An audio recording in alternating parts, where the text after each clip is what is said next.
padamu, padamu,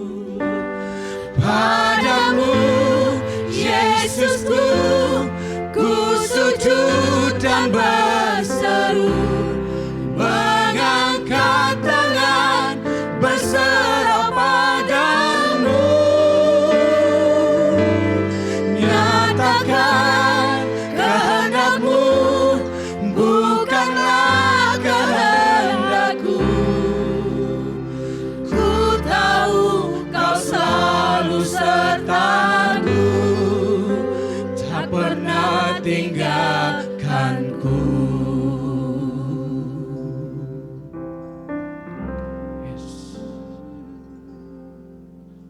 Inilah pengakuan kami Bapa. Kami sujud di hadapan, kami agungkan Engkau, kami tinggikan Engkau, kami muliakan Engkau, kami sembah Engkau Bapa. Terima kasih Bapa. Hari ini bicaralah sama kami, sampaikanlah firman-Mu. Biar firman-Mu itulah yang menjadi pelita bagi kaki kami dan menerangi seluruh langkah-langkah kami. Urapi hamba-Mu, permuliakan nama-Mu, biar Kaulah yang menjadi pusat perhatian setiap kami yang ada di tempat ini. Terima kasih Bapa, terima kasih. Kami kembalikan segala pujian, segala hormat, segala kemuliaan hanya bagi-Mu. Di dalam nama Yesus kami doa dan ucap syukur. Amin. Selamat pagi Bapak Ibu. Ya, saya bersyukur hari ini kita boleh ada di tempat ini. Kita boleh bersama-sama belajar kebenaran firman.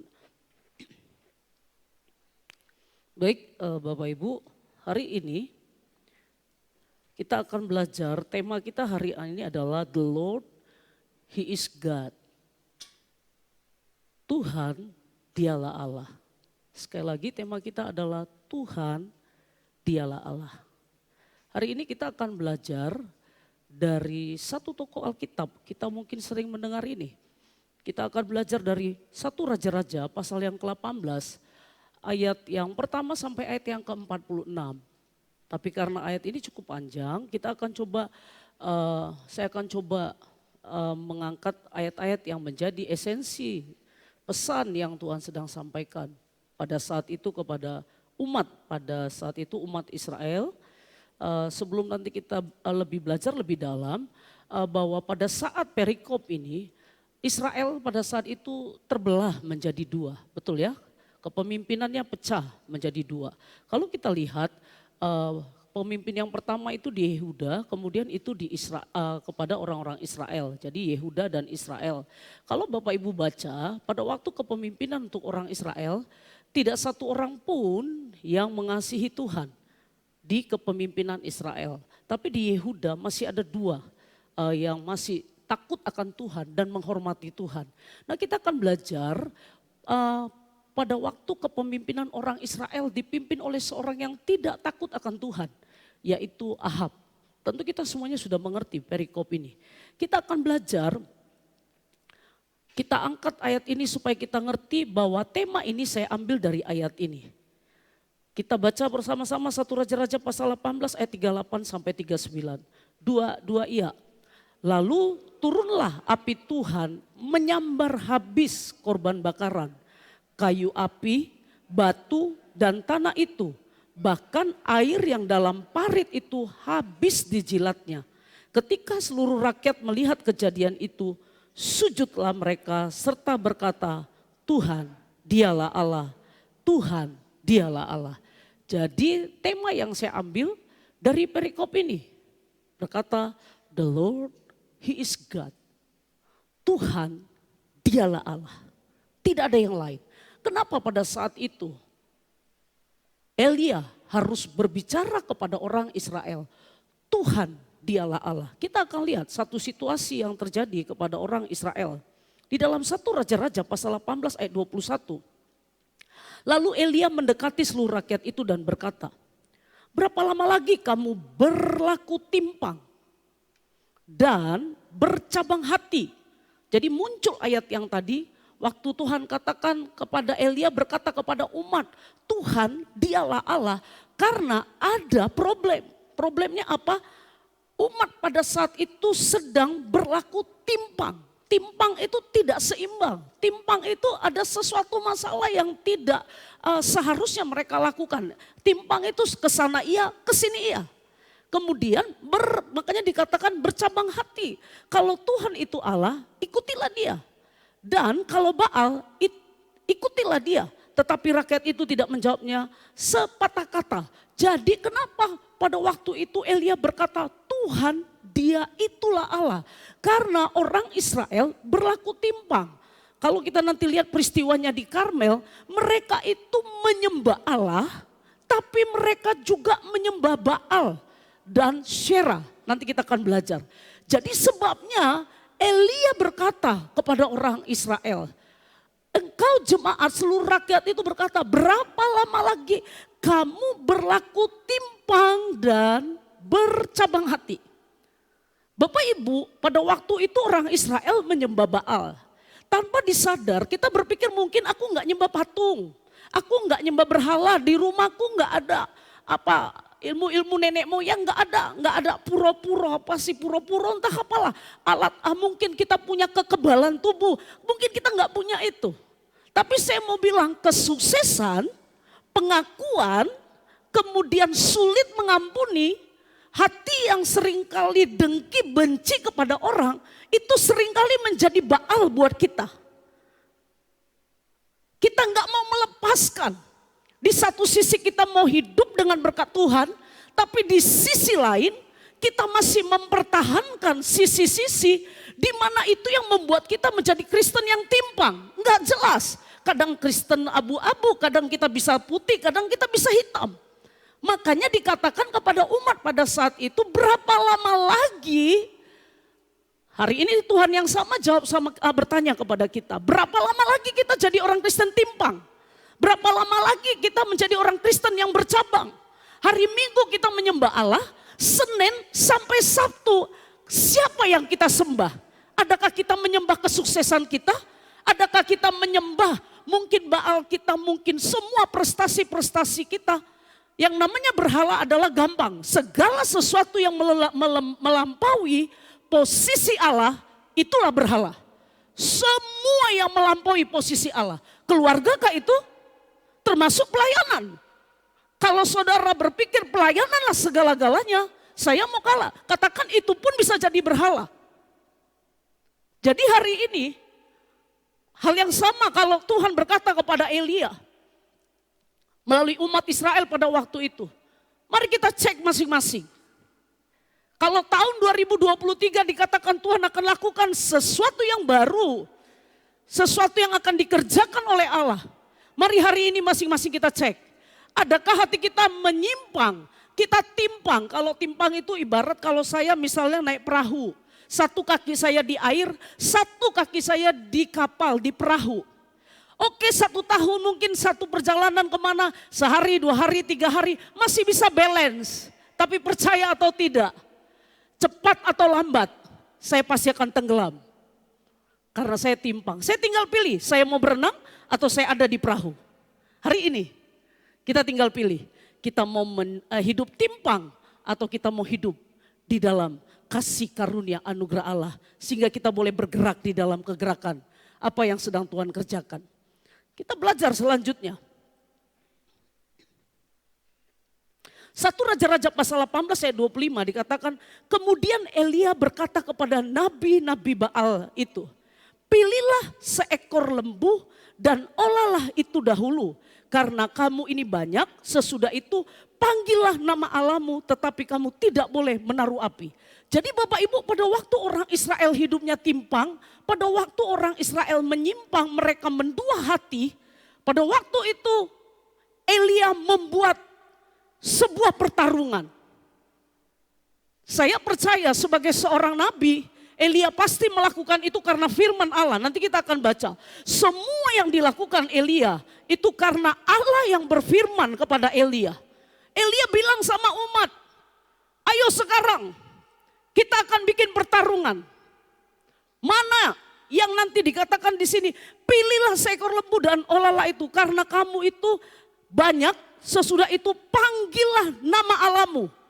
Dikatakan tetapi kamu tidak boleh menaruh api. Jadi pada waktu itu ada tantangan. Ayo kita orang Israel yang tadi mendua hati orang-orang yang menyimpang. Kita buat pertarungan. Pertarungan antara Baal dengan Allah yang kusembah. Kita akan buat nanti mesbah. Jadi pertarungannya seperti itu. Saya akan dengan cepat karena cukup banyak ayat-ayatnya kita akan belajar. Kemudian sebab itu suruhlah mengumpulkan seluruh Israel ke Gunung Karmel. Gunung Karmel adalah tempat itu kalau nanti saya waktu baca ini benar-benar hebatnya Elia. Pengenalan akan Allahnya. Gunung Karmel itu tempat mistisnya orang Kanaan pada waktu itu. Tapi saudara bisa bayangin Elia mengajak pertarungan di tempat lawan. Di tempat di mana di situ adalah mistis. Banyak penyembah-penyembah Baal, penyembah berhala. Tapi lihat saya mau ajak kita. Siapakah Allah yang kita sembah? Supaya kita bisa mengerti, supaya kita bisa tahu bahwa dia adalah Allah yang melebihi segala hal. Dia ajak bertarung di Gunung Karmel. Juga nabi-nabi Baal yang 450 orang dan 40.000 orang itu dan nabi-nabi Asyera yang 400 itu yang mendapat makan dari meja istana Izebel. Bapak Ibu tadi saya katakan bahwa Ahab itu tadinya orang yang takut Tuhan. Tapi kemudian dia menikah dengan Izebel. Izebel adalah orangnya penyembah berhala, penyembah Baal. Izebel itu biasa kasih makan Baal, kasih makan Syera. Nanti kita lihat Baal itu apa, Syera itu apa. Biasa dia kasih begitu dan Ahab yang adalah tadi pemimpin umat, orang yang menikah dengan orang yang penyembah berhala, penyembah Baal dan Syera. Dan gak usah bingung kenapa dia akhirnya memimpin umat untuk percaya kepada Baal. Sebabnya Elia datang kepada umat untuk membebaskan mereka supaya mereka tidak terikat lagi dengan penyembahan berhala dengan Baal-Baal pada waktu itu. Asyera itu adalah dewi kesuburan. Saya perlu sampaikan ini karena menarik. Elia sedang mengajak satu pertandingan kepada dewi yang sangat dipuja oleh orang-orang Kanaan pada waktu itu. Karena dia dewi kesuburan. Pada waktu itu terjadi satu kelaparan. Pada waktu itu terjadi di mana tidak ada hujan. Nanti kita baca selama 3,5 tahun. Tidak ada hujan sedikit pun. Jadi mengalami kekeringan, mengalami kelaparan. Dan pada saat itu Elia mengajak bertanding dengan dewi kesuburannya mereka. Ini situasi yang gak gampang tentunya. Elia ajak Eseranya yang totalnya, Esera itu totalnya 400. Kemudian yang satu lagi Baal 450 kalau kita baca. Di ayat yang ke-22. Lalu Elia berkata kepada rakyat itu, hanya aku seorang diri. 850 lawan 1. Keren ya. Ini bukan anak muda India. Ya. Kadang-kadang kekristenan mirip kayak anak muda India, saudara. Saya kalau nonton film India coba lihat, anak mudanya tuh babak belur, ditabrak truk masuk ke jurang. Rasanya udah babak belur, tiba-tiba bangkit ngalahkan banyak orang. Ujung-ujungnya happy ending. Kayak gitu Tuhan, kadang-kadang kita babak belur. Kayak film India beda-beda tipis. Elia begitu hebat, begitu luar biasa. 850 lawan 1. Dia seorang diri yang tinggal sebagai nabi Tuhan. Kita tahu bahwa Izebel menghancurkan semua nabi Tuhan. Kemudian pada waktu itu ada Obadja. Kemudian menyembunyikan ada 100 para nabi. Dia kasih makan, itu dia bekerja di istana pada waktu itu bersama Ahab. Kemudian dikatakan apa? Baal itu ada 450. Baal itu adalah tuan atau pemilik. Dalam bahasa Ibrani dikatakan artinya itu tuan atau pemilik yang berkaitan. Nah lihat, Baal itu adalah dewa yang ahlinya pertanian. Jadi orang Israel, orang Kanaan biasanya kalau mereka mau supaya subur tanamannya, mereka akan memberikan sembah-sembah kepada Baal. Kepada pertanian, kemudian dipuja sebagai dewa petir. petir. Saudara bisa bayangin, ini keren ini. Elia ngajak pertandingan dewa petir loh. Elia belum pernah punya pengalaman Tuhan turunkan petir, nggak pernah. Elia belum pernah punya pengalaman jam terbang, melihat turun hujan, belum. Tapi dia berani mengajak pertandingan dengan Dewi Sera, Dewi kesuburan, dan pasangannya. Yang perempuan itu Sera itu pasangannya Baal. Baal ini bukan dewi, dewa. Jadi ini dewa dan dewi. Berkumpul. Dan dikatakan apa? Dewa petir, dewa hujan, dan dewa kesuburan. Elia gak punya jam terbang. Kalau kita baca sebelum ayatnya, Elia itu pecundang, pengecut. Pada waktu Izebel membunuh para nabi, Alkitab bilang dia sembunyi. Dia gak berani menampakkan diri kepada Ahab. Karena dia tahu persis bahwa dia akan dibunuh. Sampai akhirnya Tuhan bilang sama Elia, Elia keluar dari persembunyianmu. Tunjukkan dirimu kepada Ahab. Bisa ngebayangin, yang tadinya sembunyi, Ahab cari, coba dia berstrategi perang, cari. Dengan politiknya dia mau mencari si Elia, tapi dia gak temukan. Sampai akhirnya Ahab sendiri, Elia sendiri yang datang kepada Ahab. Ini aku. Pada waktu dia datang sama Ahab, dia bilang gini, Ahab bilang, kau yang membuat kacau umat. Elia tantang, dia bilang, gara-gara kau, bukan gara-gara aku. Karena engkau membuat umat ini tidak menyembah Allah. Makanya tadi dikatakan, the Lord is God. Bapak Ibu, Elia ngajak perang, ngajak tempur dengan satu pribadi yang memang dia biasa turuni hujan, turuni petir, biasa dia bikin kesuburan. Dan Elia ajak pertandingan dengan itu. Nanti kita lihat apa yang membuat Elia begitu berani. Selanjutnya Bapak Ibu. Di dalam 1 Raja-Raja pasal 18 ayat 26, saya akan baca dengan cepat. Bagaimana akhirnya pertarungan itu dimulai. Keren banget ayatnya. Kemudian dia berkata begini, mereka mengambil lembu yang diberikan kepada mereka, mengolahnya dan memanggil nama Baal. Dari pagi sampai tengah hari, katanya, ya Baal, jawablah kami. Tetapi tidak ada suara, tidak ada yang menjawab. Sementara itu mereka berjingkrak-jingkrak, jingkrak-jingkrak gitu ini ya. Wah, masalahnya gak bersuara si Baalnya, dewa kesuburan itu, jingkrak-jingkrak mereka. Enggak juga, enggak ngefek. Mereka pikir mereka tambahkan lagi jingkrak-jingkrak gak cukup di sekeliling mereka. Kemudian ayat 27, pada waktu tengah hari Elia mulai mengejek mereka. Katanya, panggillah lebih keras. Jangan-jangan dikatakan, bukankah dia Allah? Mungkin ia merenung. Wah, penghinaan ini. Mungkin ada urusannya. Mungkin ngurus SIM, ngurus STNK kali ya, BPJS. Ya saudara, ternyata setan pada zaman itu punya urusan juga. Mungkin ia bepergian. Barangkali ia tidur. Dan belum terjaga. Maka mereka memanggil lebih keras. Wah, diejek ini sama Elia. Waktu itu kata Elia bilang begini, ini ada 2 lembu. Pertarungannya begitu Bapak Ibu. Ini ada 2 lembu, sekarang aku izinkan kalian. Bapak Ibu, beberapa ruang, kalau kita baca Elia memberikan semuanya pilihan kepada lawan. Elia tidak mengambil. Elia bilang, oke, ini 2 lembu, sekarang kalian yang pertama potong. Pilih lembunya. Terus Elia, apalagi dia tanda dia bukti ambil daerah lawan. Dia ambil di Karmel. Karmel itu tempat penyembahan. Dia bikin di situ posisinya. Dia beri daerah lawan hanya dengan satu maksud. Supaya orang Israel tahu bahwa dia Tuhan, dia Allah. Bapak Ibu kemudian apa? Suruh panggil lebih keras. Serta apa? Menore-nore dirinya dengan pedang dan tombak. Menore-nore itu, Bapak Ibu ini menore-nore misalnya di badannya semua. Wah, sampai darah dikatakan di situ. Darah bercucuran dari tubuh mereka. Sesudah itu lewat tengah hari sampai kerasukan. Dengar baik Bapak Ibu.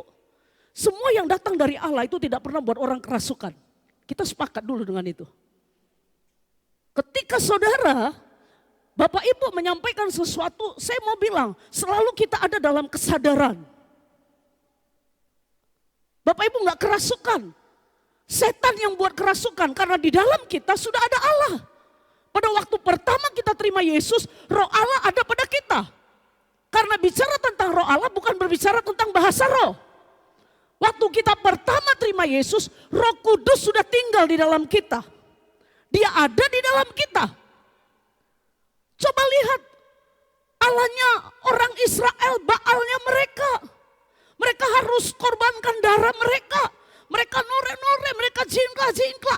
Tetap aja tidak ada ekspresi Baal dan Syera. Yang merupakan dewa dan dewi kesuburan. Yang biasa turunkan petir. Gak ada sama sekali reaksinya. Kalau saya lihat ini dewa pemalas sekali, tidur melulu.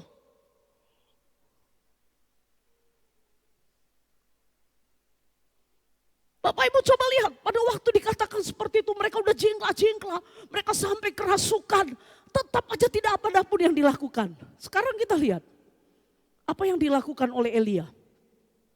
Pada waktu itu sama lembunya gak beda. Lembu yang pertama dipilih sama orang Israel, sama caranya. Dipotong-potong lembunya, kita baca ya dengan cepat ya. 1 Raja-Raja 18, 30, 35. Ia mendirikan batu-batu itu menjadi mezbah Tuhan dan membuat suatu parit. Saya akan kasih contoh ilustrasi Bapak Ibu. Ini parit, anggap ini parit. Tadi waktu Elia, waktu para Baal, mereka bikin kayu sama kayu, taruh lembu, kemudian mereka nari rano, panggil-panggil semua. Tidak ada sedikit pun reaksi. Elia membuat sesuatu yang lebih ekstrim.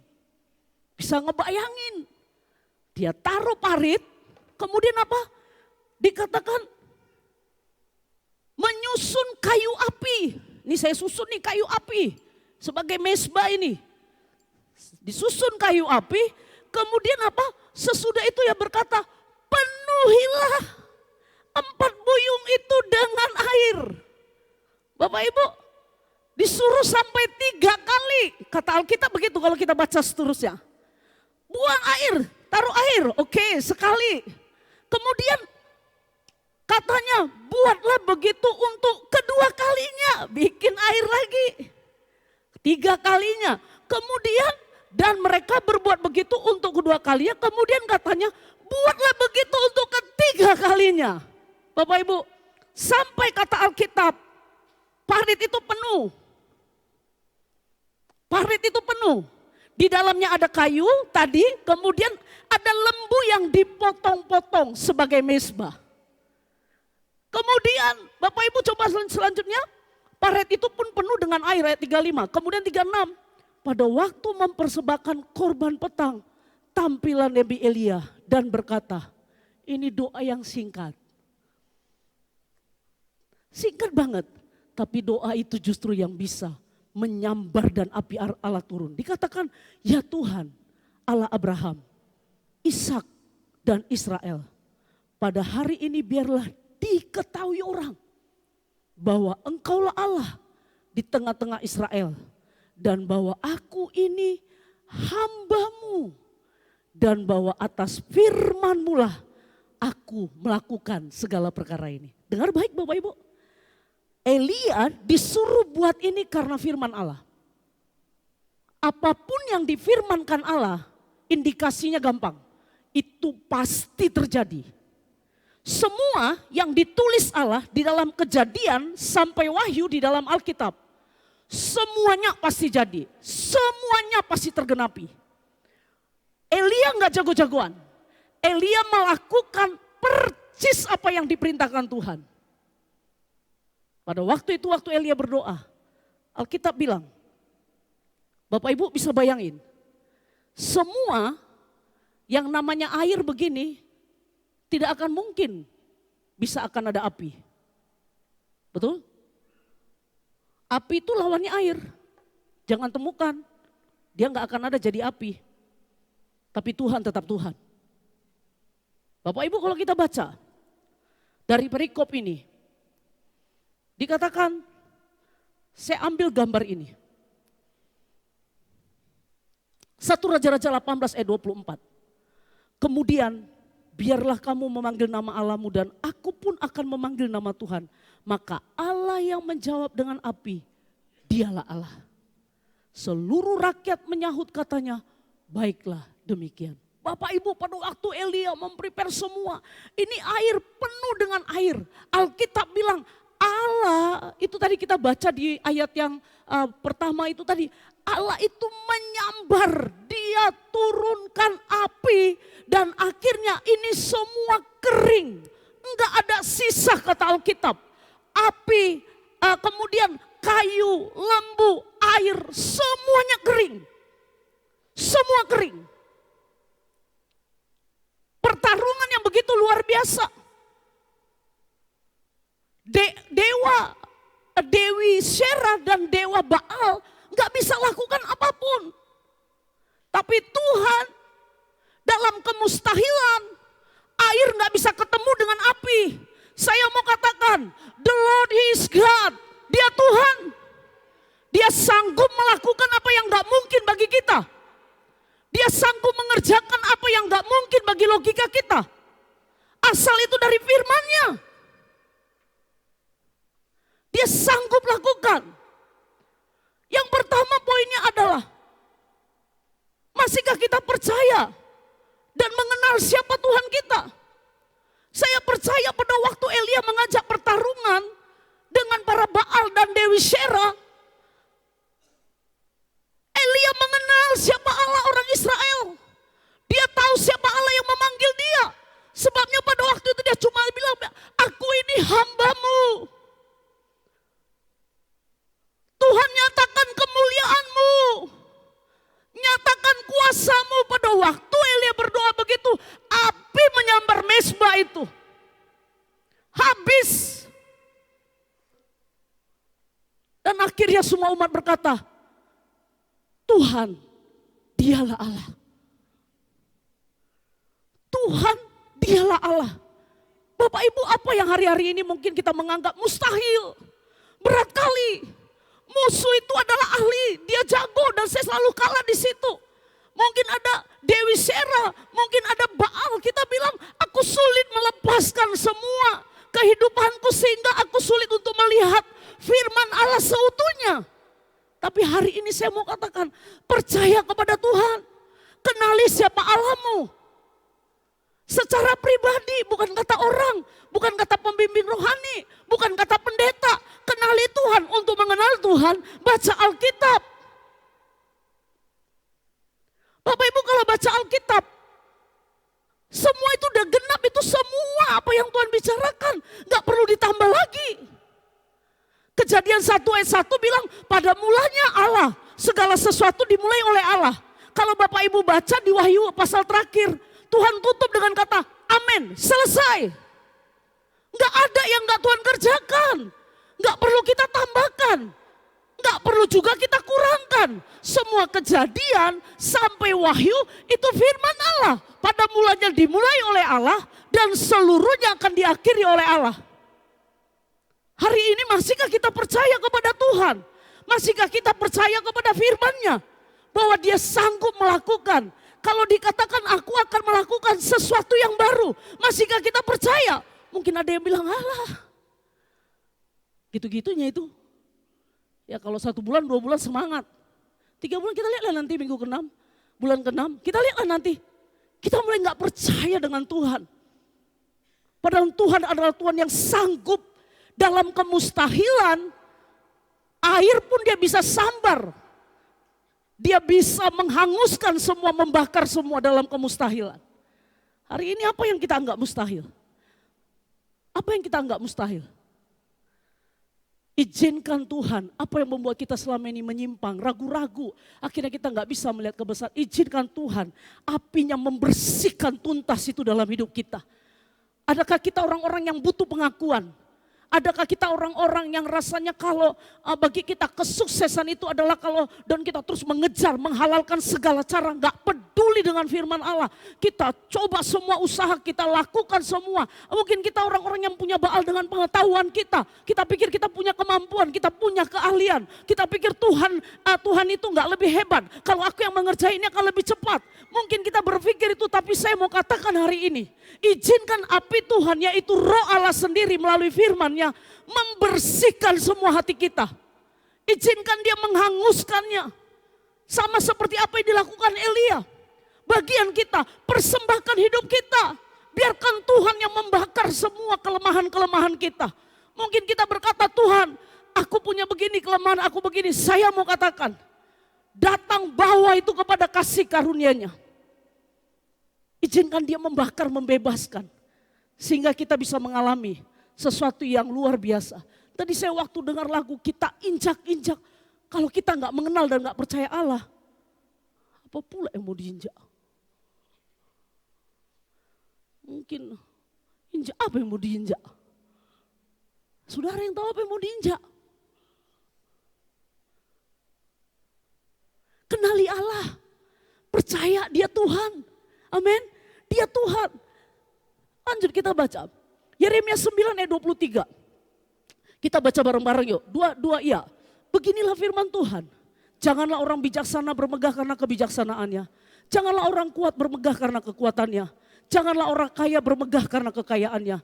Tetapi siapa yang mau bermegah, baiklah bermegah karena yang berikut. Bahwa ia memahami dan mengenal aku. Bahwa akulah Tuhan yang menunjukkan kasih setia, keadilan dan kebenaran di bumi. Sungguh semuanya itu kusukai. Alkitab bilang, dikatakan orang bijaksana jangan bermegah dengan kebijaksanaannya. Ini bicara apa? Ini bicara tentang mungkin kita selama ini mengandalkan pikiran kita. Mungkin selama ini kita berpikir bahwa pikiran kita lah segala-galanya. Kemudian apalagi? Janganlah orang kuat, ini berbicara tentang fisik. Berhenti, kalau selama ini Baalmu adalah fisik. Hidupmu bisa habis untuk fisik semua, uangmu habis untuk fisik.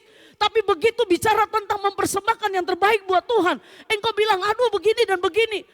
Alkitab bilang, orang kuat bermegah karena kekuatannya. Orang kaya bermegah karena kekayaannya. Orang bijaksana ini bicara tentang cara berpikir. Mungkin pendidikanmu tinggi. Mungkin engkau punya segudang ijazah. Tapi dengar baik, kalau engkau mau bermegah, bermegahlah karena engkau mengenal Tuhan.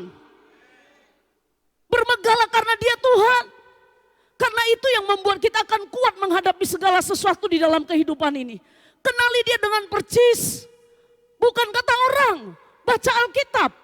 Bapak Ibu gak perlu tahu bagaimana caranya ya. Mungkin Bapak Ibu berpikir tunggu dulu. Ya Tuhan nanti bicara hai Rosalin, lin, weng. Serem kayaknya. Enggak juga Bapak Ibu. Kalau engkau mau tahu, baca Alkitab. Makanya saya waktu di awal khotbah di bulan Januari, ayo jemaat, ayo gemar baca Alkitab. Supaya kita enggak asal ngomong. Kita kenali siapa Allah. Pada waktu kita mengalami pencobaan, pada waktu kita mengalami persoalan, pada waktu kita mengalami masalah, kita tahu bahwa di dalam Tuhan, dia Tuhan. Amin. Ayo baca Alkitab. PA kalau ngumpul baca Alkitab, bukan gosip. Buka Alkitab. Persekutuan, ayo belajar Alkitab. Kalau kita nggak kenal siapa Allah, kita mana mungkin kita kuat? Impossible.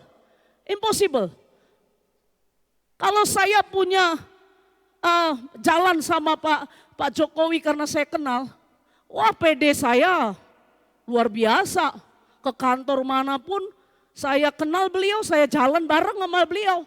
Semua orang akan berikan penghormatan. Tapi kalau cuma tahu, gak ada ngaruh. Tapi kalau saya kenal, jalan bareng sama dia.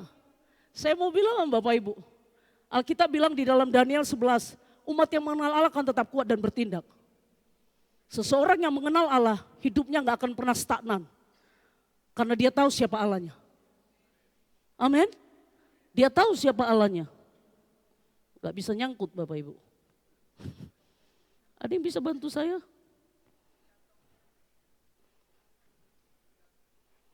Oh sudah bisa.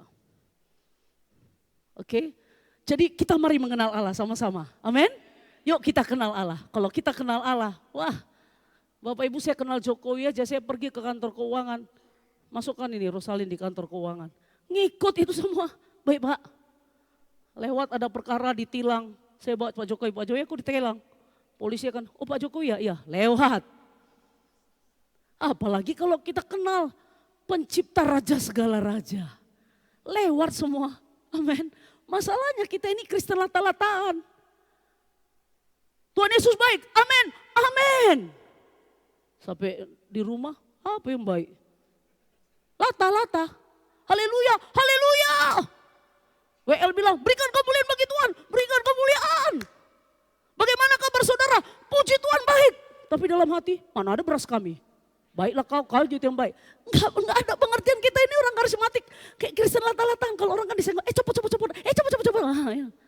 Tuhan baik, amin, amin. Ada amin, absen. Hari ini kita mau mengenal Tuhan, amin, amin. Ayo kita sama-sama mengenal Tuhan.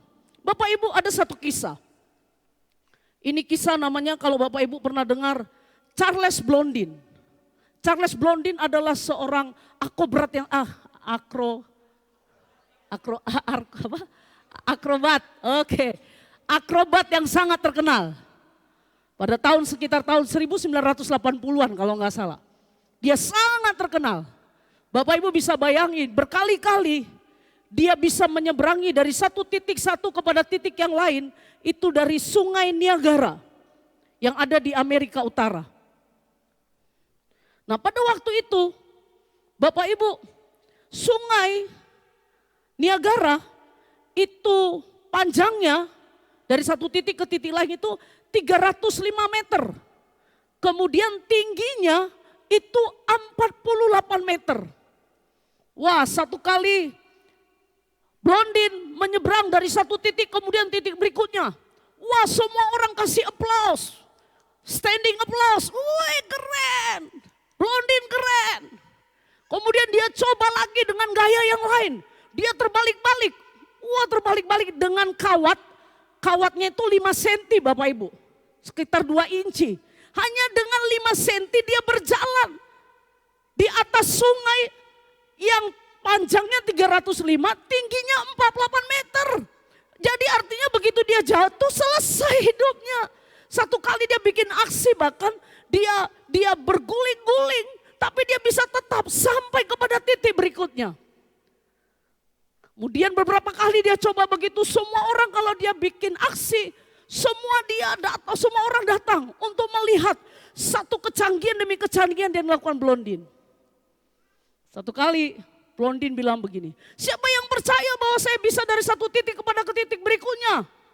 Karena udah berapa kali pengalaman, semua bilang percaya. Keren. Dia jalan lagi di titik berikutnya, siapa yang percaya bahwa saya bisa dari sana ke sana? Semua percaya. Blondin tutup mata.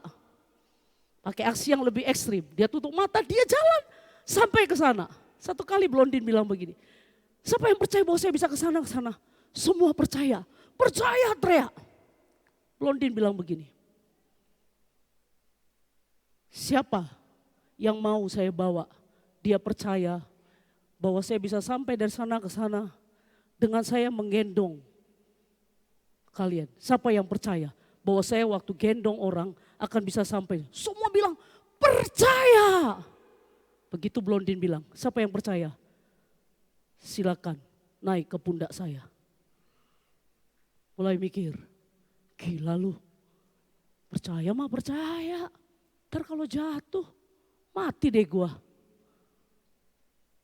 Enggak deh. Mulai Blondin tanya lagi, siapa yang percaya? Mulai menunduk. Siapa yang percaya bahwa saya bisa dari sana? Percaya, kata mereka. Siapa yang percaya, ayo naik ke pundak saya. Tak satu orang pun yang mau. Tiba-tiba ada seorang anak muda datangi Blondin, kemudian dia naik ke atas pundaknya Blondin. Kemudian mereka berjalan. Waktu berjalan semua orang memberikan standing applause. Orang bilang keren banget. Waktu ditanya sama wartawan, kepada anak muda itu, kenapa kamu berani untuk dibawa ke sana? Dia bilang, karena aku percaya kepada Blondin, karena aku adalah manajernya. Bapak Ibu dengar baik, berapa banyak di antara kita berkata seperti itu. Kita percaya kepada Tuhan, tapi berapa banyak di antara kita yang menaruh setiap hidup kita kepada Dia. Kita bilang percaya, iya percaya. Apakah kau percaya bahwa Tuhan adalah Tuhan? Iya percaya. Tapi berapa banyak kita yang menaruh kepercayaan kita benar-benar kepada Dia. Kita hidup dengan cara kita tidak mempercayai bahwa Dia adalah Tuhan. Kita bilang percaya, percaya semuanya percaya. Tapi hanya satu anak muda yang percaya. Hari ini coba renungkan, seberapa percayanya kita kepada Tuhan. Kita akan lanjut Bapak Ibu. Ibrani 9 ayat 12. Dan ia telah masuk satu kali untuk selama-lamanya ke dalam tempat yang kudus. Bukan dengan membawa darah domba, jantan dan darah anak lembu. Tetapi dengan membawa darahnya sendiri. Dengar baik Bapak Ibu. Dia adalah Tuhan. Kalau tadi di zaman perjanjian lama harus ada korban, ada mezbah. Tapi pada waktu saat ini kita hidup di dalam anugerah Allah. Dia yang kita sembah, yang kita percayai. Adakah kita mengenal Dia? Dikatakan bahwa darahnya sendiri. Dia sudah memberikan hidupnya, dia sudah memberikan dirinya, dia mati di atas Kalvari. Darahnya udah tertumpah sama kita. Di atas Kalvari dia katakan finish, semuanya udah selesai. Kelemahan kita, sakit penyakit kita, kalau kita bilang aku punya masa lalu yang sangat bobrok. Aku berkali-kali jatuh ke dalam dosa. Aku ada masalahku sangat berat. Rasanya gak mungkin aku punya penyakit, aku punya ini dan punya itu. Dengar baik, percaya kepada Allah. Kenali siapa Allahmu. Dia sudah mati di atas Kalvari. Dia sudah menanggung semuanya. Dia bisa membakar habis seluruh kehidupanmu. Bagianmu, berikan hidupmu. Berikan hidupmu kepada Allah yang sudah mati di atas Kalvari. Kalau engkau berkata hari-hari ini sulit banget. Hari ini aku gak bisa mengerti. Gak paham bagaimana caranya. Ayub berkata di dalam 42 ayat 2. Inilah orang yang mengenal Allah. Ayub berkata, aku tahu bahwa engkau sanggup melakukan segala sesuatu dan tidak ada rencanamu yang gagal. Tahukah Bapak Ibu, waktu Ayub berkata seperti ini, situasinya udah gak benar. Kalau menurut saya secara manusia akan bilang udah gagal. Kenapa? Anak-anak Ayub mati, hartanya habis. Bahkan dia punya sakit borok. Istrinya bilang, tinggalkan Allahmu. Gila kau.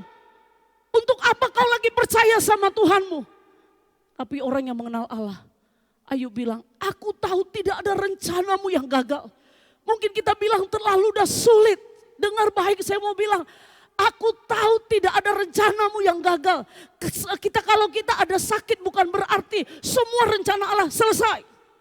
Ada doa-doa kita yang mungkin belum dijawab, kita berpikir, udah gak ada lagi tuh rencana Allah. Udah gagal, aku udah divonis sakit.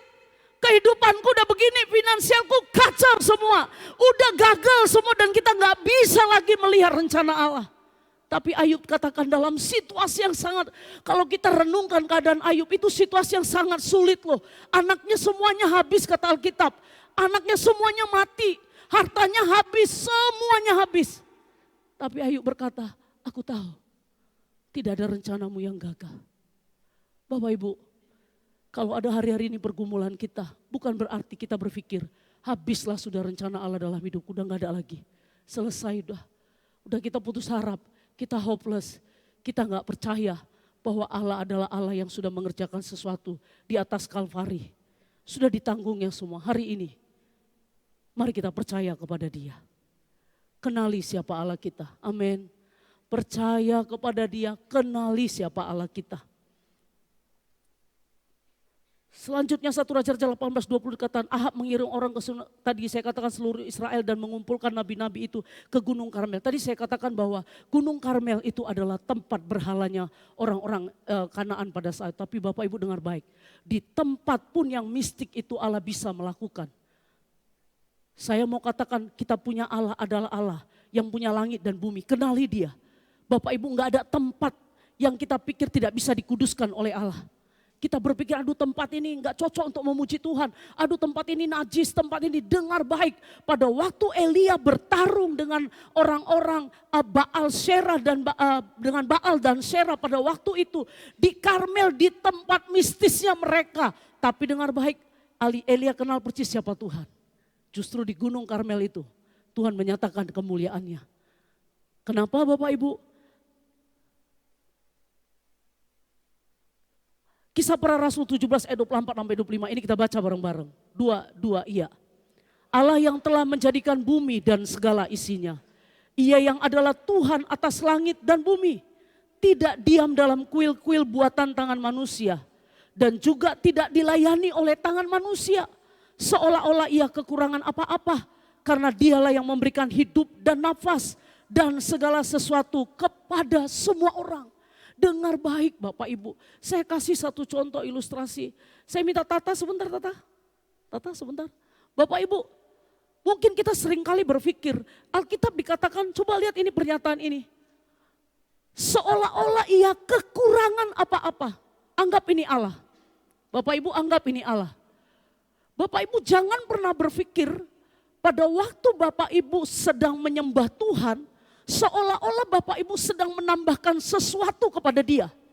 Jangan pernah berpikir pada waktu Bapak Ibu meninggikan Tuhan, Bapak Ibu sedang menambahkan sesuatu supaya dia suka menolong, supaya dia lebih sabar. Dengar baik, dia Tuhan. Dia tidak perlu ditambahkan apapun di dalam dirinya. Kalau engkau menyembah dia, sebenarnya engkau sedang memberi ruang kepada dia supaya dia lebih bermanifestasi di dalam kehidupanmu. Engkau sedang tidak menambahkan apapun dalam hidupnya. Karena apa? Dia Tuhan. Dia punya langit, dia punya bumi, dia punya nafas, dia punya segala-galanya. Makanya dikata Alkitab, Allah bertata dalam pujian. Pada waktu engkau menyembah dia, pada waktu engkau meninggikan dia, engkau tidak tambah apa-apa di dalam dia karena dia Allah. Justru apa? Engkau sedang membuka ruang, makanya Allah bertata dalam pujian. Artinya begini, pada waktu engkau menyembah Allah, pada waktu engkau meninggikan Allah, engkau sedang mengizinkan dia untuk bertahta di dalam hidupmu. Untuk berkuasa, karena apa? Dia bukan manusia, gak perlu apapun yang kau tambahkan dengan tangan manusiamu. Gak usah berpikir, wah karena Tuhan aku mengasihi engkau, aku melayani engkau, berkati aku lah Tuhan. Enggak Bapak Ibu. Pada waktu engkau sembah Tuhan, sebenarnya engkau sedang memberi tahta bagi dia. Tahta itu adalah tempat dia duduk, tempat dia untuk menguasai seluruh kehidupanmu. Engkau sedang membuka ruang sehingga sisi-sisi kemanusiaanmu, sehingga baal-baal di dalam kehidupanmu. Engkau sedang izinkan dia dalam kedaulatannya, dalam kuasanya, dalam kekudusannya, dalam kemuliaannya. Untuk mengerjakan sesuatu di dalam kehidupanmu. Engkau tidak menambahkan apa dalam dia. Dengar baik Bapak Ibu. Bapak Ibu mengerti? Jangan pernah berpikir, aku berikan kemuliaan bagi engkau Tuhan. Gak perlu dia kemuliaan. Kalau mungkin ada orang yang mengolok-olok dia, engkau membela. Dengar baik, engkau pun gak perlu membela dia. Wujudnya gak akan pernah berubah hanya karena hinaan manusia, karena dia memang Allah. Wujudnya gak akan pernah berubah hanya karena engkau berubah tidak setia kepada dia. Karena dia memang Allah. Supaya kita punya konsep, jadi pada waktu kita memuji Tuhan, makanya Bapak Ibu, kalau waktu kita memuji Tuhan, kita bukan sedang mengubah hati Allah sama sekali. Kau gak bisa. Dia bukan manusia yang kau bisa kerjai dengan tanganmu. Ataupun dengan semua usaha-usahamu. Dia Allah. Pada waktu kita sembah dia, kita sedang izinkan dia ada di sini. Kita sedang bikin ruang sama dia sebesar-besarnya. Kalau dia ada di sini, makanya kata Alkitab, di mana ada roh Allah ada kemerdekaan. Gak usah heran ada yang mungkin bisa nangis, ada yang mungkin dibebaskan, ada yang dilepaskan. Bukan karena hebatnya worship leader, karena hebatnya yang khotbah, enggak sama sekali. Karena dia memang adalah Allah yang berdaulat atas langit dan bumi. Kita tahu ini enggak. Dia punya langit, dia punya bumi, dia punya segalanya. Nafas kita pun dia yang punya. Dia punya hak penuh kapan dia harus panggil kita masing-masing. Karena dia Allah. Bisa mengerti Bapak Ibu? Saya berharap nanti ke depan kita menyembah Allah dengan pengertian. Bukan sedang mau minta apa, bukan. Berikan pujian pada waktu itu kau sedang memberi ruang bagi Dia untuk bertahta atas hidupmu sehingga bukan aku lagi yang muncul, tapi Kristus yang muncul di dalam kehidupan aku. Sehingga kita gak cari popularitas, kita gak haus dengan pengakuan. Kita gak haus dengan penghormatan ketika orang gak memberi penghormatan, kita terganggu dengan itu semua. Karena kita tahu bahwa Dia adalah Allah yang punya langit dan punya bumi. Dia sanggup memberikan kepada siapa orang yang akan diberikan. Dengan satu maksud kalau kita baca tadi, supaya nama Tuhan dipermuliakan. Amin. Makasih Tata. Kita lanjut sedikit lagi Bapak Ibu ya. Yang kedua ini yang terakhir. Dia Allah yang menjawab doa. Dengan cepat 1 Raja-Raja 18 ayat 37 dikatakan begini. Pada waktu tadi pertarungan, Elia bilang, jawablah aku ya Tuhan, jawablah aku. Coba lihat, saya mau ajak semua kita, supaya kita punya pengertian tentang doa. Elia bilang begini, jawablah aku ya Tuhan, jawablah aku ya Tuhan. Menarik, pada waktu Elia bilang begitu, ada satu motivasi Elia supaya doanya dijawab. Ada dua saya lihat di sini. Yang pertama dia katakan, supaya bangsa ini mengetahui bahwa Engkaulah Allah ya Tuhan, dan Engkaulah yang membuat hati mereka tobat kembali. Bapak Ibu, bagian kita itu berdoa. Pada waktu doa dijawab, please para pendoa, semua kita yang suka berdoa, bukan hanya para pendoa. Satu tujuan Allah, kalau Allah menjawab doa bukan berarti karena doamu yang hebat. Bukan karena engkau terlalu pantas dan terlalu layak. Elia pada waktu berkata, Tuhan jawablah aku dengan satu maksud. Elia pingin supaya Tuhan dipermuliakan oleh orang Israel yang udah hidupnya timpang. Hidup yang tidak percaya kepada Tuhan. Kalau kita mau berdoa, Bapak Ibu dengar bahwa Tuhan adalah Tuhan yang menjawab doa. Bicara tentang jiwa-jiwa, Tuhan selalu deal dengan itu. Karena untuk itulah Dia mati di atas Kalvari. Kalau semua kita mengerti bahwa kita berdoa dengan satu maksud supaya terjadi gelombang pertobatan bagi banyak orang. Saya yakin Tuhan yang adalah Allah yang kudus. Tuhan adalah Allah yang sanggup membakar tadi dengan apinya. Hal yang sama, Dia sanggup membakar siapapun yang paling keras. Mungkin ada kita bilang itu keras sekali, itu orangnya sombong, begini dan begini. Dia Tuhan menjawab doa. Dia menjawab doa supaya apa? Orang terjadi pertobatan. Gak usah sombong. Kalau Bapak Ibu banyak jam doanya gak usah sombong. Karena Dialah yang menjawab doa. Karena Tuhanlah yang menjawab doa. Untuk itulah Dia mati. Untuk itulah Dia mati untuk menjawab doa kita. Supaya apa? Terjadi gelombang pertobatan di dalam gereja ini. Terjadi gelombang pertobatan atas bangsa kita. Terjadi gelombang pertobatan atas kota kita. Kalau terjadi seperti itu, kita bisa ibadah 10-20 kali. Tapi sadarkah kita bahwa Dia adalah Allah yang menjawab doa? Doa Elia cuma mungkin 1 detik. Bukan panjangnya doa yang membuat Allah menyatakan kemuliaannya. Tapi karena Dia Allah yang suka menjawab doa. Elia cuma doanya, jawablah aku ya Tuhan. Jawablah aku. Berapa detik itu? Jawablah aku ya Tuhan. Enggak bertele-tele. Itu karena kenal Allah. Dia tahu siapa Allahnya. Dia adalah Allah yang suka menjawab doa. Di dalam Yakobus 5 ayat 16 dikatakan, karena itu hendaklah kamu saling mengaku dosamu dan saling mendoakan, supaya kamu sembuh. Doa orang yang benar, bila dengan yakin didoakan, kapankah besar kuasa doa? Itu pada orang benar. Siapa orang benar? Menurut saudara, Bapak Ibu, kita orang benar? Halo? Kita orang benar? Amin, kita udah dibenarkan, bukan orang benar. Bapak Ibu bicara tentang standar Allah kudus banget. Dari mulai pagi coba dari bangun tidur, siapa yang gak buat dosa? Kita waktu bilang sama orang, jelek kali pun dia, itu benar dosa.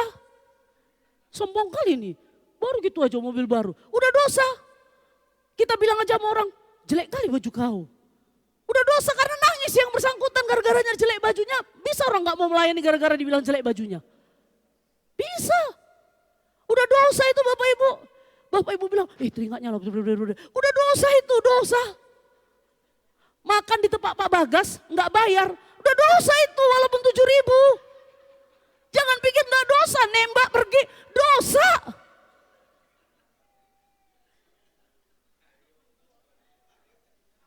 Kayaknya banyak yang nembak kayaknya. Tiba-tiba bergejolak semuanya. Tapi coba lihat orang benar seperti apa maksudnya. Sedikit lagi Bapak Ibu. Dan oleh kasih karunia kita itu dibenarkan. Enggak layak saya ini khotbah ini, aduh enggak pantas banget ini saya khotbah, enggak pantas. Saya bukan karena memenuhi standar, enggak sama sekali. Tapi Tuhan membenarkan saya dibenarkan oleh darah anak domba Allah. Saya dikuduskan, saya disucikan. Dan pada waktu itu Alkitab bilang, doa orang benar besar kuasanya. Amin. Kita dibenarkan. Jadi pada waktu berdoa jangan lagi punya rasa tertuduh. Karena apa? Kita dibenarkan oleh Roh Allah. Selanjutnya. Ayo kita bangun kembali mezbah Tuhan. Ini yang terakhir Bapak Ibu. 1 Raja-Raja 18 ayat 30. Kata Elia kepada seluruh rakyat itu. Bagaimana caranya kita tadi bicara tentang doa. Ayo kita bangun kembali mezbah Tuhan. 1 Raja-Raja 18:30 kata Elia kepada seluruh rakyat itu, datanglah dekat kepadaku. Maka mendekatlah seluruh rakyat itu kepadanya, lalu ia memperbaiki mezbah. Saya enggak tahu berapa puluh tahun Bapak Ibu mengikut Tuhan. Saya enggak tahu berapa tahun yang lalu Bapak Ibu punya banyak jam doa. Tapi saya mau tanya hari ini, bagaimana mezbah doa kita secara pribadi? Adakah kita masih punya rasa cinta yang begitu hebat kepada Tuhan? Atau semuanya kita ini udah rutinitas semuanya? Udah rutinitas semua kegiatan yang kita lakukan. Kita enggak punya lagi satu hubungan pribadi yang dekat dengan Allah. Elia bilang, mari kita bangun mezbah. Oleh darah anak domba Allah, mari kita bangun mezbah. Pada waktu Tuhan berkata kepada jemaat di Efesus. Jemaat Efesus adalah jemaat yang cinta Tuhan. Kalau kita lihat Elia naik ke gunung Tuhan. Kalau kita lihat ini Bapak Ibu. Wahyu 2 ayat 4-5. Tuhan berkata kepada jemaat Efesus. Enyah engkau. Jemaat Efesus adalah jemaat yang gak tahan dengan dosa. Mereka sangat mengasihi Tuhan. Tapi Tuhan bilang, enyah engkau, aku tidak kenal engkau. Kenapa? Karena engkau kehilangan kasih mula-mula. Bapak Ibu, coba ingat waktu kasih mula-mula. Coba ingat bagaimana mezbah doa kita waktu pertama kita kenal Tuhan. Ayo please gak usah nostalgia aja. Saya dulu doa 8 jam, 14 jam. Hari ini bagaimana mezbah doa kita? Bagaimana mezbah doa keluarga kita? Bagaimana mezbah doa kita secara gereja kita? Gereja lokal GKKD kita. Masihkah kita punya gairah doa? Masihkah ada gairah doa kita, cinta mula-mula kita? Pada waktu saya ingat cinta mula-mula Bapak Ibu, saya itu kayak orang stupid banget. Waduh itu rasanya waktu itu ada gereja sampai 4 gelombang. Gelombang 1 datang, gelombang 2 datang, gelombang 3 ibadah yang ketiga datang. Waduh ada doa, ibu-ibu datang, ada doa ini semua datang. Padahal pada waktu itu mahasiswa gak punya uang jalan kaki itu dari Hotel Tiara ke rumah itu. Karena gak ada dikasih, mama saya kan bilang kalau gereja pesta kusta itu kau gak ada itu. Tapi saya harus jalan kaki, gak peduli karena apa? Love, karena cinta. The first love, coba ingat pada waktu kita cinta mula-mula. Pada waktu pertama kali disuruh WL, saya ingat pertama kali saya WL. Itu kayak orang yang benar-benar gak sekolahan. Saya duduk di bawah kaki Tuhan, gak berani nyanyi, nyembah kalau Tuhan. Itu saking ekstrim menurut saya. Itu benar-benar duduk di bawah kaki Tuhan dan berkata, Tuhan urapi aku. Aku mau kau bicara secara spesifik dengan aku. Baca Alkitab, puasa begitu sangat menikmati keintiman dengan Allah. Berjalan dengan jam terbang. Berjalan dengan banyaknya kegiatan. Berjalan dengan semua aktivitas. Kehilangan cinta mula-mula. Semua dilakukan rutinitas. Hari ini Tuhan yang sama berkata sama kita. Masih adakah cinta mula-mula kita? Saya tidak bicara tentang aktivitas pelayanan. Semua yang prioritas itu adalah Allah. Bukan pelayanan. Saya tidak bicara, ya aku kan ikut jam doa, bukan itu. Masih punyakah kita hubungan pribadi dengan Tuhan? Masih punyakah kita pembacaan Alkitab? Begitu polosnya kita pada waktu kita ingat coba pertama kali kita disuruh WL, disuruh melayani, disuruh mimpin persekutuan. Itu rasanya aduh Tuhan aku gak bisa tanpa Tuhan. Aku gak berani melayani tanpa Tuhan. Ada rasa takut dan hormat akan Tuhan begitu hebat. Ada rasa cinta yang begitu luar biasa yang berkata seolah-olah berkata aku gak bisa buat apa-apa tanpa kau Tuhan. Kita begitu rendah hati, kita begitu rela untuk bisa Tuhan sendiri berperkara atas hidup kita. Hari ini. Kalau kita mau melihat sesuatu yang mau Tuhan kerjakan dalam gereja ini. Ayo bareng-bareng saya ajak semua kita bangun mesbah doa di dalam gereja ini. Ada banyak sarana untuk kita bisa doa. Mungkin ada bisa doa jemaat, ada doa puasa, ada doa pelayan, ada doa macam-macam ada doa. Ayo saya ajak 2023 ini hancurkan semua egomu dan berkata Tuhan kami mau. Engkau boleh dinyatakan karena engkau adalah Tuhan yang empunya langit dan yang empunya bumi. Kami mau Tuhan kembali kepada kasih dan cinta mula-mula kami. Kami mau bangun mesbah doa. Semua pelayanan kami didasarkan atas hubungan. Dikatakan agama, kekristenan bukan sekedar agama. Kekristenan itu adalah relationship, hubungan. Relationship ada hubungan yang dekat. Ada hubungan, kekristenan bukan sekedar agama Bapak Ibu. Tapi ada hubungan, dia yang sudah mati di atas Kalvari. Ayo kita sama-sama. Saya ajak 2023 ini. Kalau kita mau melihat sesuatu yang besar dalam gereja ini. Kalau kita mau melihat Allah bergerak dengan caranya yang hebat. Membakar dengan menyatakan dengan roh kudusnya. Mungkin bukan dengan seperti PL. Tapi dengan rohnya yang kudus. Hari ini kita buka hati kita. Kita berdoa.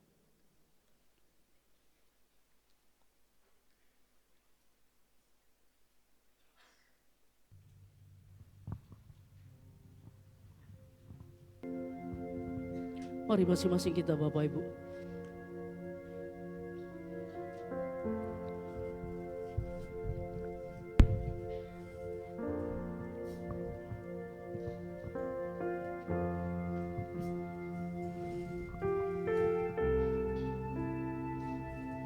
Mari kita buka hati kita.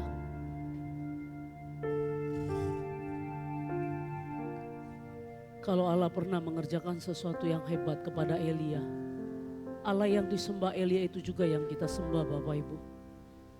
Dia Allah yang sudah mati di atas Kalvari. Oleh kasih karunia-Nya kita masuk ke dalam hadirat-Nya. Darah anak domba Allah yang membawa kita masuk tenggelam dalam hadirat-Nya.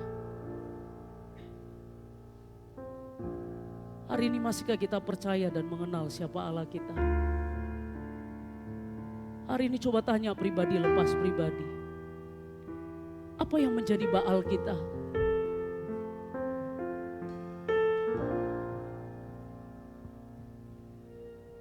Kemudian bagaimana dengan mesbah doa kita selama ini? Adakah kita punya hubungan yang dekat dengan Bapa? Adakah kita mengalami satu keintiman yang begitu intim dengan Bapa? Dia adalah Allah yang suka berelasi dengan kita. Dia senang berelasi dengan kita. Dia senang dengan keintiman dengan kita karena kita ini anaknya.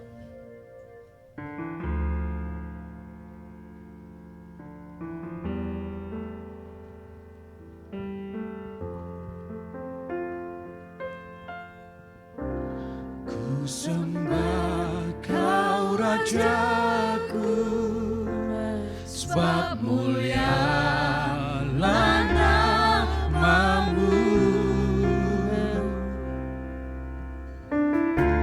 Ku sembah Kau Tuhanku, Hormati Dia. sebab kasih-Mu bagiku.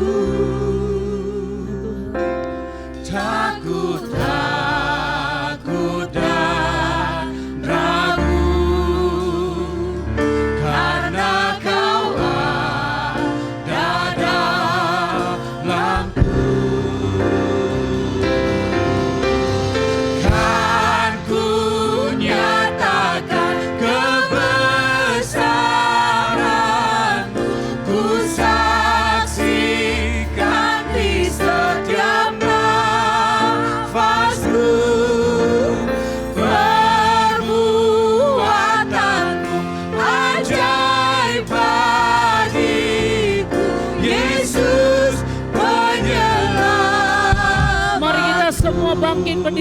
nyatakan pujian ini.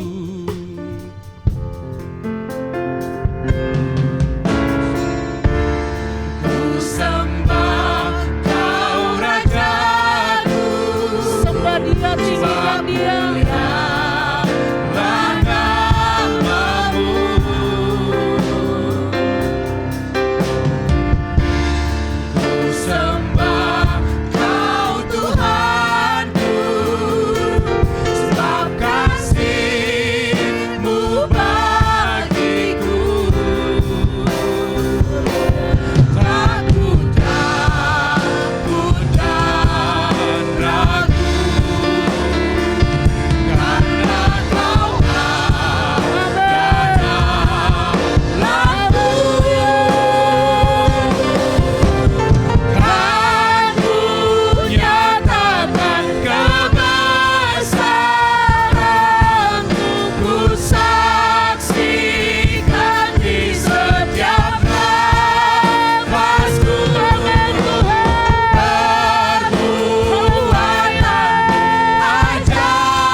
Di tahun 2023 ini Allah berjanji kepada kita bahwa Dia akan memberikan sesuatu yang baru, yaitu Kristus. Amen. Allah itu sendiri di dalam seluruh kehidupan dan pelayanan kita. Hari ini adakah kita mengenal Dia? Adakah kita masih percaya kepada Dia?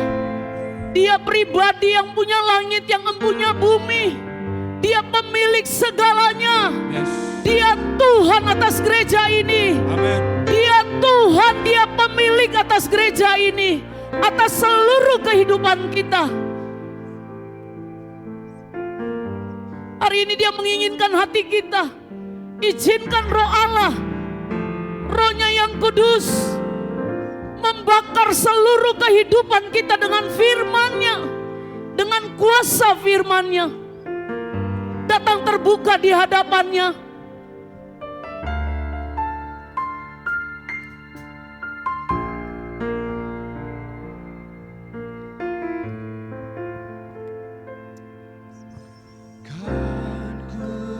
Nyatakan kebesaran-Mu, ku